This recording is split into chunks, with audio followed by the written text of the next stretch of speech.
பூர்த்தி செய்யப்பட்ட எஸ்ஐஆர் படிவங்களை கொடுப்பதற்கு இன்று கடைசி நாளாக அறிவிக்கப்பட்டுள்ளது. இந்திய தேர்தல் ஆணையம் கடந்த 4ஆம் தேதி துவங்கியது. கடந்த மாதம் 4ஆம் தேதி துவங்கி இன்றோட முடியும் என்றும் அறிவிக்கப்பட்டது. மாலை 5 மணி வரை உள்ளதால் இதுவரை கொடுக்காதவர்கள் உடனடியாக கொடுக்க வேண்டும் எனவும் இந்திய தேர்தல் ஆணையம் அறிவித்துள்ளது.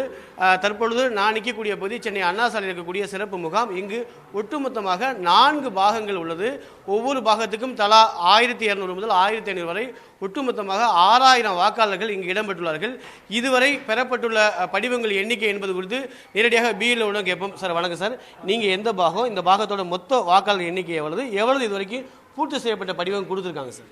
என்னுடைய பாகத்துடைய எண் 173. இதில் மொத்தம் 1139 ஓட்டர்ஸ் இருக்காங்க.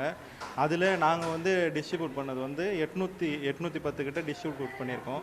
அதில் 799 கிட்ட வந்துடுச்சு ஃபார்ம், டிஜிட்டலைஸும் பண்ணியாச்சு. ஷிஃப்டடு ஒரு 270 கிட்ட வந்துடுச்சு ஷிஃப்டடு. டெத்து 46, டபுள் என்ட்ரி ஒரு 11, அவ்வளோதான் சார். இப்போ இந்த ஷிஃப்டடு கிட்டத்தட்ட 200 சொல்லியிருக்கீங்களா, அது மீண்டும் அவர்களுக்கு வாய்ப்பு இருக்கா சார்? இல்லை சார், அவ்வளோதான், இதோட முடிஞ்சிச்சு.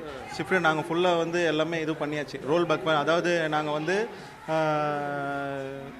Already shifted போட்டுருந்தோம். அது ஆள் இருக்காங்கன்னு சொல்லிட்டு மறுபடியும் அதை ரோல் பேக் பண்ணி மறுபடியும் அதை கொண்டு வந்துட்டோம்.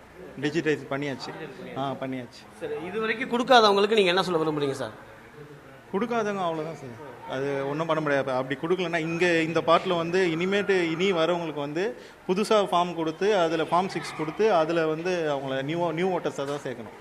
ஆமாம், நிச்சயமாக நேரடியாக கேட்டிருப்பீங்க. அதாவது இதுவரை கிட்டத்தட்ட 1139 வாக்காளர்களில் கிட்டத்தட்ட 800 வாக்காளர்கள் மட்டுமே பூர்த்தி செய்யப்பட்ட எஸ்ஆர் படிவத்தை கிட்டத்தட்ட இந்த பாகத்தில் வழங்கப்பட்டுள்ளதாகவும் 70% மேற்பட்ட படிவங்கள் பெறப்பட்டுள்ளதாகவும் இதுவரை கொடுக்காதவர்களுக்கு இனிமேல் வாய்ப்பு இல்லை என்றும் அறிவிக்கப்பட்டது.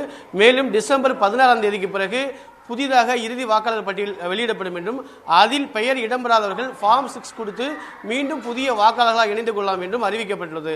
தந்தி டிவி செய்திகளுக்காக ஒளிப்பதிவாளர் குகனுடன் ராமச்சந்திரன்.